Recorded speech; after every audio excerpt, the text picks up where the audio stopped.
ሰላም ጤና ይስጥልኝ። ዶክተር ኤርሚያስ እባላለሁ። የነርቭ ሕክምና ስፔሻሊስት ነኝ።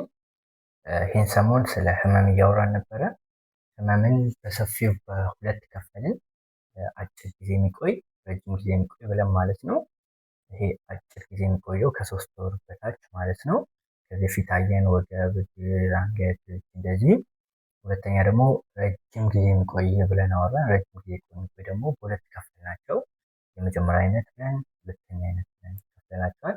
ይሄ ለብቻው ሌላ ቪዲዮ አንድ ሰርቻለሁ። እሱን መለስ ብላችሁ ማየት ትችላላችሁ ማለት ነው። ይሄ አሁን አጭር ጊዜዎቹን ስላየን አሁን ረጅም ጊዜ የሚቆይ የመጀመሪያ አይነት ህመም እናወራለን ማለት ነው።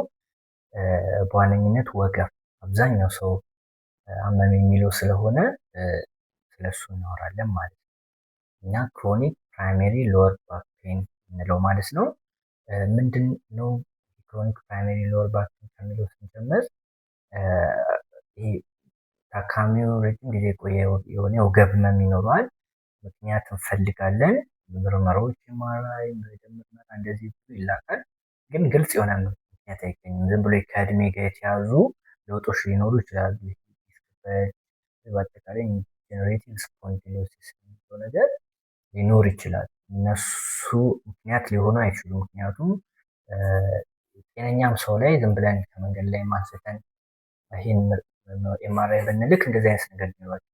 ግልጽ የሆነ ይሄ ነው የምንለው ምክንያት ላናገኝ እንችላለን። ልክ ለምሳሌ ከኢንፌክሽን ጋር የተያዘ ከስብራት ጋር የተያዘ እንደዚህ ነገር አናገኝም። ግን ታካሚ ህመም ብቻ ነው ያለው ማለት ነው። አሁን እዚህ ጋር በሽታው ህመሙ ነው የሚሆነው። ስለዚህ ከዚህ በፊት ምሳሌ የሰጠነው ልክ እንደ ራስ ህመም ማለት ነው።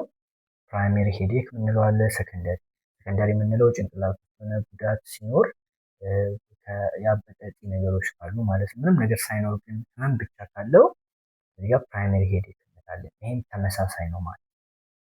ስለዚህ ህክምናዎቹን ስናይ እዚህ ጋር እንደምታዩት ብዙ ናቸው። የመጀመሪያው የሚሆነው ሁለተኛ አይነት የምንለውን አለመሆኑ እርግጠኛ መሆናል። እዚህ ጋር እንደተጠቀሰው ኢንፌክሽን፣ ቁስለት፣ ስብራት፣ እጢ ያበጠ ነገር፣ ካንሰር አልፎ አልፎ ይሄ ነርቭ መተላለፊያ ቱቦ ሲጠብ፣ ዲስክ፣ ኢቭን ከሆድ ዕቃ ከኩላሊት ጋር የሚነሱ ህመሞች፣ ከማህፀን ከቆሽ እንደዚህ የሚነሱ እነሱ አለመሆኑን 100% እርግጠኛ እንሆናለን። እነሱ ካልሆኑ ይሄ ክሮኒክ ፕራይመሪ ሎወር ባክ ፔን ብለን ለሱ ህክምና መስጠት ይሆናል ማለት ነው። ስለዚህ የመጀመሪያ ህክምና የሚሆነው ታካሚውን ማስተማር ነው ማለት ነው። ይሄ እራሱ ማስተማሩ ብቻ የህክምናው ክፍል ነው። ስለዚህ ይሄን ስናስተምራቸው ጥናት ላይም እንደሚያሳየው የህመም መጠናቸው ይቀንሳል። ስለ ፔን ኒውሮሳይንስ ኤዱኬሽን ወይ ደግሞ ቴራፒውቲክ ፔን ኒውሮሳይንስ ኤዱኬሽን ይባላል በእንግሊዝኛ።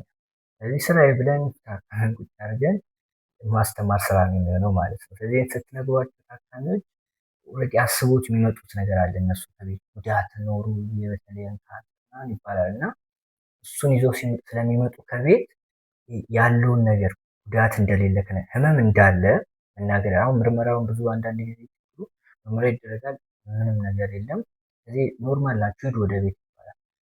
እንደዛ አይደለም። ህመም አላችሁ፣ ችግር አለ፣ ሳያሟችሁ ነው የመጡት። ግን ጉዳትና ህመም አንድ አለመሆኑን ማስረዳት ያስፈልጋል። ይሄ ለብቻው ሌላ ቪዲዮ ስላለ እንዴት አድርገን እንዴት አድርገን መነገር እንዳለበት ማለት ነው። ሁለተኛው ደግሞ ይሄ ፊዚካል ኢንተርቬንሽን የምንለው አለ። ፊዚዮቴራፒን ጨምሮ ማሳጅ፣ እንደዚህ አይነት እነሱ የራሳቸው ሳይንስ አላቸው ከጀርባቸው። እነሱም ሁለተኛ ህክምና ይሆናል ማለት ነው። ከዛ በተጨማሪ ሳይኮሎጂካል ኢንተርቬንሽን ይባላል። ስለዚህ ታካሚን ቁጭ ብሎ በማዋራት ከማስተማር ውጭ ነው፣ ሌላ ቴክኒክ ሌላ ዘዴ ነው።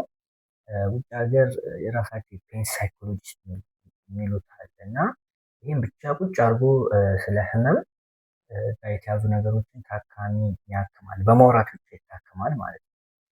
እና ብዙ አይነት መንገዶች አሉ። አንደኛው የኮግኒቲቭ ቢሄቪራል ቴራፒ የሚባለው ነው ማለት ነው። ከዛ ተጨማሪ ደግሞ መድኃኒት አለ። መድኃኒት እዚህ አሁን የቆየ ህመም ላይ መድኃኒት ስንጠቀም ትንሽ ጥንቃቄ ማድረግ ያስፈልጋል። ዝም ብሎ መድኃኒት 10፣ 5፣ 6፣ 7 መድኃኒት መስጠት ብዙ ላይ ጎንዮሽ ጉዳቱ እየጨመረ እንዲሁም ከህመሙ ሊበስባቸው ይችላል ማለት ነው። ስለዚህ ግን ያው መድኃኒትም የተወሰነ አስተዋጽኦ ጥቅም ይኖረዋል ማለት ነው። ሌላ ይሄ ሰርጀሪ እና ይሄ ኢንተርቬንሽን የምንለው አሉ። በመርፌ የሚወጋጋ ኦፕራሽን እንደዚህ ሰርጀሪ የምንለው ማለት ነው።